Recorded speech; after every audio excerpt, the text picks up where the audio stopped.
Continuando com o programa. Continuando com o programa, nesta ocasião tem o Dr.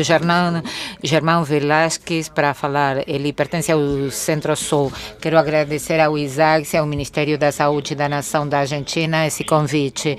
Para mim é muito importante pessoalmente, para o Centro-Sul também.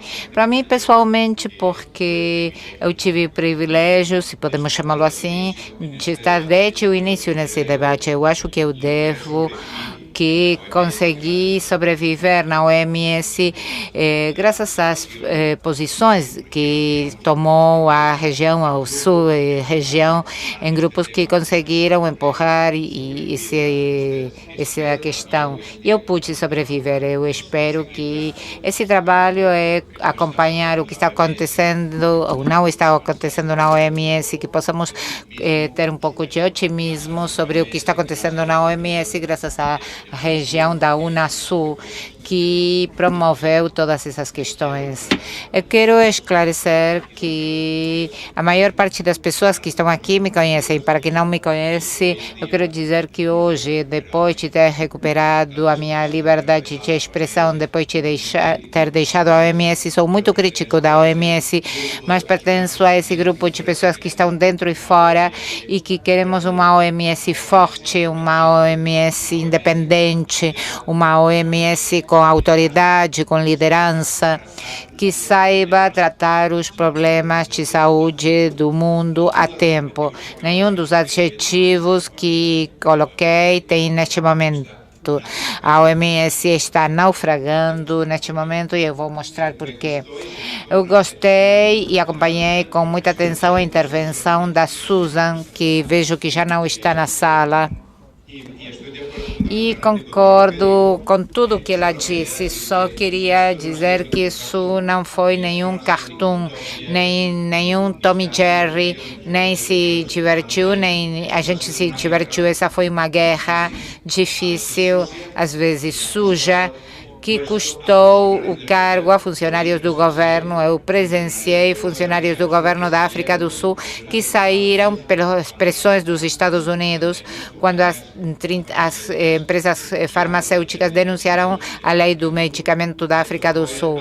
Eu tive que ver altos funcionários humilhados e pessoal na reunião de Doha em 2001, que nos tiraram da sala dizendo que éramos observadores e dizendo que devíamos estar fora da conferência quando declarassem, fizessem os dois delegados da OMS fomos expulsos da sala e cortaram coisas porque não gostavam a um ou dois países, censuraram, e eu presenciei isso. Nós imprimimos um documento em 2005 e fiz um briefing sobre propriedade intelectual e inovação nas 6 línguas da OMS, que nos obrigaram a retirar e destruir simplesmente porque fazia referência aos direitos humanos, acesso ao medicamento como direitos humanos. Portanto, essa foi uma guerra complicada, difícil, continua sendo, mas eu acho que a figura de Tom e Jerry é pedagógica e pode ter alguma utilidade, mas eu queria colocar também que nem todas as coisas foram cor-de-rosa. Eu vou falar rapidamente sobre esses 4 pontos. Eu vou pular alguns slides, porque estamos falando do mesmo tema que apresentou Susan, Cláudia e Fernando, portanto não vou repetir. Na primeira parte eu tenho uma visão rápida histórica, porque estava preocupada pelo fato de que recentemente houve um documentário, vários artigos em revistas, uma publicação que se chamou Publicação Tripartite, que dá uma visão da história do que aconteceu, que eu acho que há vários erros e que para mim são graves. Por exemplo, no estudo Tripartite se diz que uma reunião que houve na Noruega sobre preços diferenciais deu origem à declaração de Doha. Isso é completamente falso, não sou eu que digo. Diz isso a diretora escritora daquela altura. Esse é o livro que estou criticando, que está sendo muito utilizado recentemente. Eu acho que tem problemas graves quanto a como está sendo contada a história sobre o que aconteceu. Eu vou falar, em segundo lugar, de alguns indicadores do fracasso do atual modelo de pesquisa e desenvolvimento. Em terceiro ponto, maiores ameaças para os países em desenvolvimento. No debate de acesso aos medicamentos, onde estão os perigos, onde seremos enganados ou vamos continuar sendo enganados, e quais foram as respostas da Assembleia Mundial da Saúde aos problemas globais do medicamento. A origem de todo esse problema começa com a criação da Organização Mundial do Comércio, onde é introduzido um modelo que é um esquema patente, monopólio, preço alto, acesso restrito. Ligamos o medicamento e vou passar rapidamente. Esse é o histórico, é uma cronologia, e concordo plenamente com tudo o que disse o Fernando. Isso começa com uma resolução do ano 96.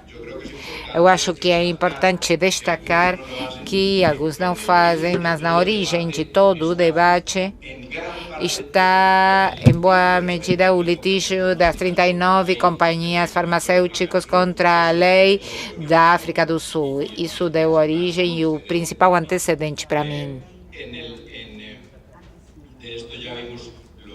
Desta parte aqui, nós já vimos o relatório, que foi um dos momentos mais importantes, o que eu chamaria o relatório da Cláudia e Carlos Correia. Acho que é o que lançou a primeira utopia e início de solução a todo esse problema estrutural. Outra notícia triste: os projetos demonstrativos, que, a meu ver, são um exercício de distração introduzido pela Suíça, os Estados Unidos, a União Europeia, a Austrália e Canadá. Não vou insistir. No dia 5 de abril, o grupo em que estavam Cláudia e Carlos nos disseram que recomendariam o início de negociações para um instrumento vinculante como forma de financiamento de um novo modelo, já que o modelo anterior não estava funcionando bem. Essa convenção foi elaborada pouco ainda, ao meu ver. Eu acho que nos meios acadêmicos deveríamos tentar ter maior substância sobre o que seria esse possível convênio. Eu diria que há 3 pilares. O estabelecimento de prioridades baseadas em critérios de saúde pública. Ao mercado potencial, então, deveríamos voltar à saúde pública. E segundo ponto, a coordenação da pesquisa e desenvolvimento público sobre produtos farmacêuticos. Estamos esbanjando dinheiro porque estão sendo pesquisadas as mesmas coisas, e inclusive iniciativas de caráter não lucrativo, como todos os PDPs e PPPs do financiamento por Bill Gates, estão pesquisando sobre a mesma coisa e não compartilham informação porque eles querem conservar o financiamento Bill Gates. Então, melhor não contar aos outros o que estão fazendo.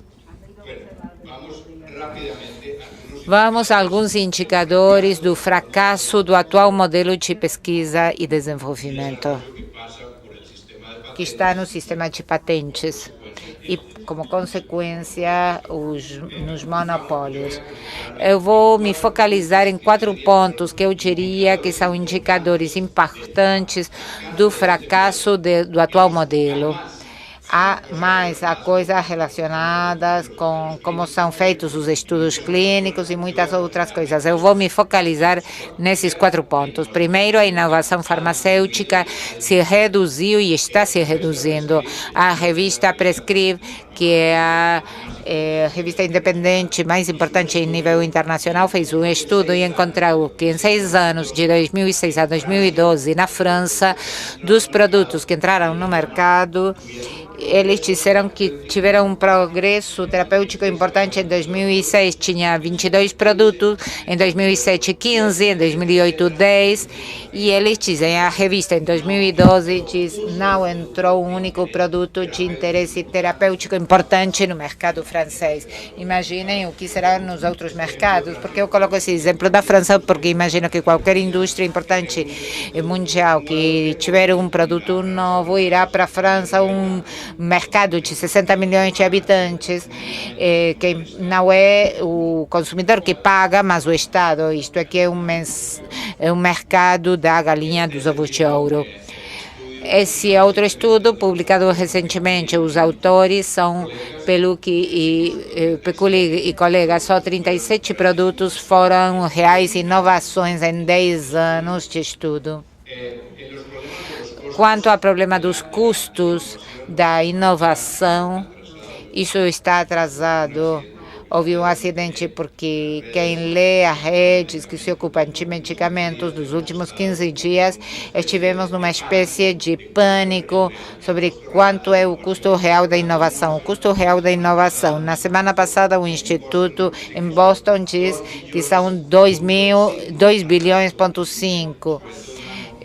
para uma molécula. Até faz pouco tempo, até faz 15 dias atrás, a indústria dizia que era 1,3 bilhões. Em 8 dias passaram para o dobro, quando há estudos, como um estudo da London Economics, publicado em 2011, que diz a média da descoberta de uma molécula seriam 43 milhões de dólares.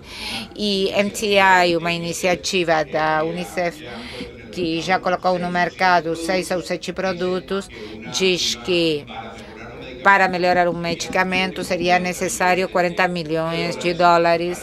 E para uma nova entidade química, eles estão falando de que o custo seria de 100 a 150 milhões de dólares. Portanto, aqui eu acho que está a base e a essência de todo o problema. Enquanto a comunidade internacional, incluída a OMS, não for capaz de colocar um pouco de transparência sobre quais são os custos da pesquisa, não estaremos falando em nada, porque se um produto custa 2,5 bilhões de dólares ou 100 milhões, evidentemente o preço será completamente diferente, o acesso, a possibilidade de acesso também será diferente completamente um do outro.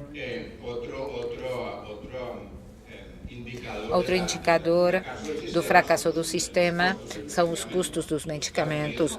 Nos Estados Unidos, 10 dos tratamentos aprovados em 2012, 10 dos 12 tratamentos aprovados pela FDA em 2012 para o câncer custa mais de 100 mil dólares por pessoa por ano. Esse medicamento contra a hepatite C, os estados estiveram negociando um medicamento 12 semanas, 80 mil dólares, e não conseguem ainda chegar a um acordo. Portanto, qual a lição?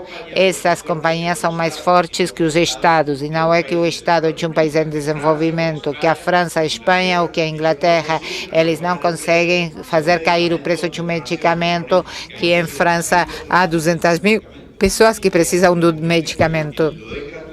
E quando entregarem gratuitamente, representa 30% do gasto nacional em medicamentos. Isso significa que se desfaz o sistema. Não estamos falando dos países africanos que não podem pagar medicamentos. Estamos falando em França, Estados Unidos ou Inglaterra.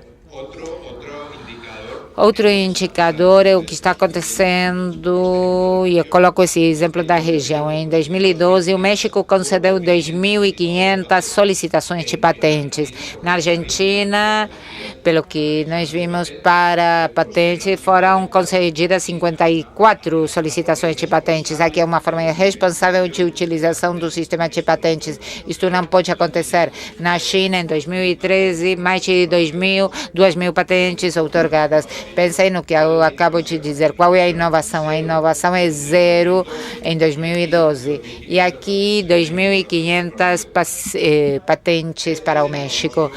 Esse é o famoso documento que foi citado hoje de manhã. O Susan colocou como uma das soluções. O documento produzido pelo Carlos Carreira, patrocinado pela OMS. e que foi traduzido a 5 línguas e houve oficinas em mais de 50 países no mundo. Hoje não existe. O relatório tripartite não é mencionado na bibliografia, não existe. Se vocês falam para a OMS pedindo o documento, dizem que está esgotado e eu sei que há um estoque de 2.000 exemplares. É isso que está acontecendo. Às vezes desaparecem algumas coisas.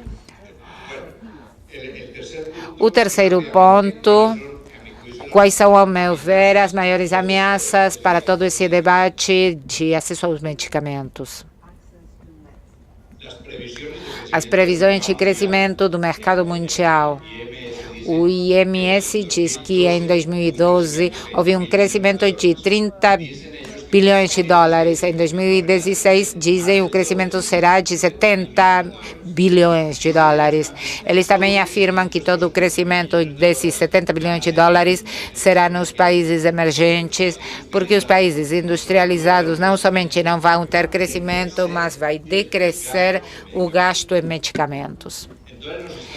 Então, estão tentando nos enviar a mensagem de que o consumo de medicamentos nos nossos países, nos países em desenvolvimento, o ideal seria $1.000 por pessoa por ano, como nos Estados Unidos, quando a Índia, a China e o Brasil têm menos de um terço do que estão consumindo. Então, o mercado deveria crescer. Isso é para dizer que o gasto de medicamentos per capita nos Estados Unidos é de 900 e na Dinamarca é 300, então devemos modificar o modelo de consumo e isso é um indicador que na ordem de $300 seria suficiente para ter uma população com boa saúde, porque ninguém vai querer argumentar que os holandeses têm menores condições de saúde do que os americanos ou franceses que estão gastando €700 por pessoa. Esse modelo, então, eu acho que deveria ser modificado. Ainda não cheguei aos 5 minutos. Agora eu quero falar ao que aconteceu na Assembleia Mundial da Saúde desse ano. Em primeiro lugar, eu quero fazer um comentário geral. A Assembleia Mundial da Saúde é a reunião mais obsoleta que existe atualmente no mundo contemporâneo. Talvez funcionou um pouco no início dos anos ou em meados dos anos do século XX, mas não agora. Eu quero dizer que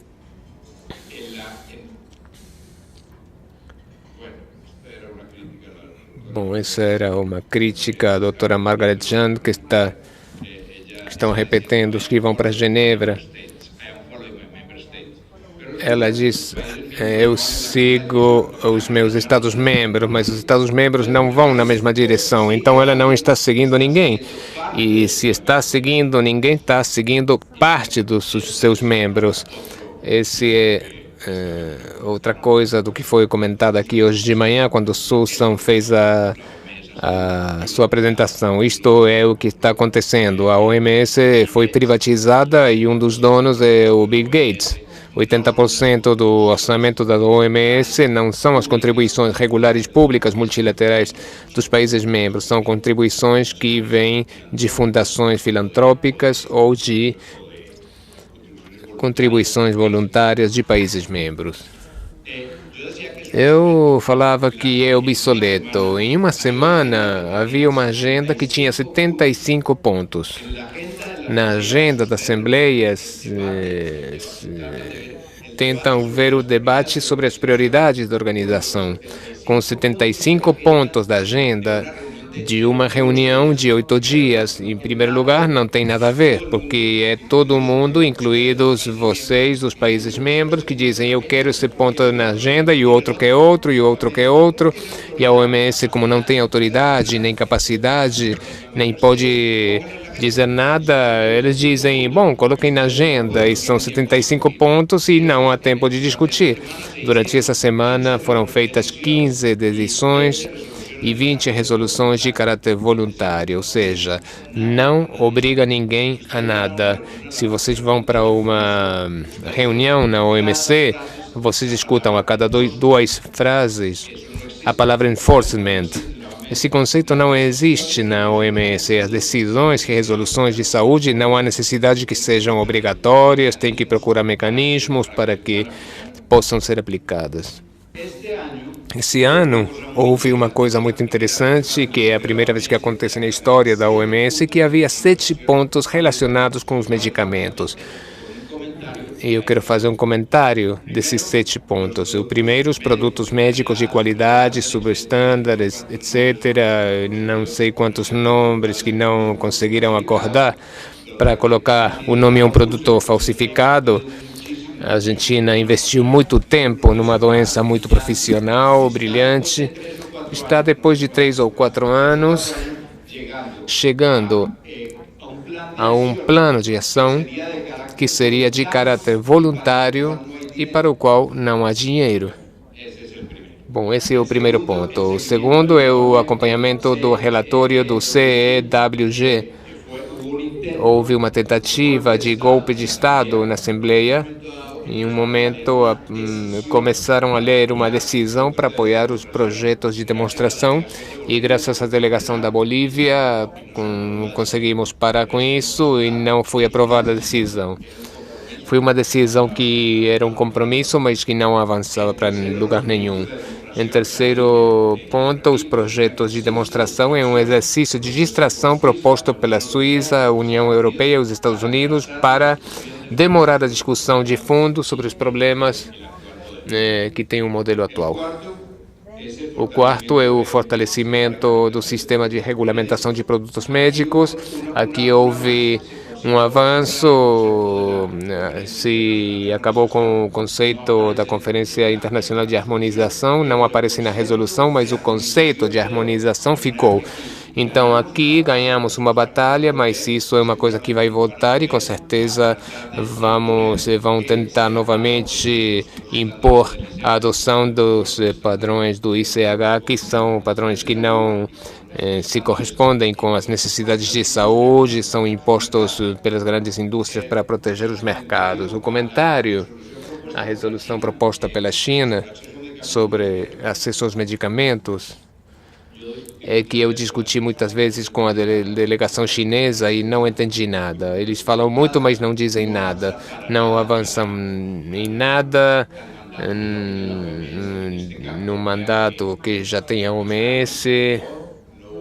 Passou, aprovou, não houve debate, não temos nada novo que surgiu daí. Os ponto 6, o acesso a produtos bioterapêuticos ou biosemelhantes. Aqui temos que reconhecer que houve um gol da Colômbia e da Argentina que conseguiram passar uma resolução que retirava uns guias da OMS que foram feitas sem consultar os países e que apareciam frente a alguns países como guias pró-indústria. Isso foi retirado. Na Colômbia eu falava que este não é o final, é o início. E eu acho que uma das mensagens e sugestões que eu daria para essa região é que nesse ponto deveríamos ir muito coerentes e unidos se não quiserem ter um problema, que de repente os guias revisados sejam piores das que foram retiradas. Isso pode acontecer. E por último, a resistência aos antibióticos. Eu acho que foi uma boa decisão, porque dizer esse problema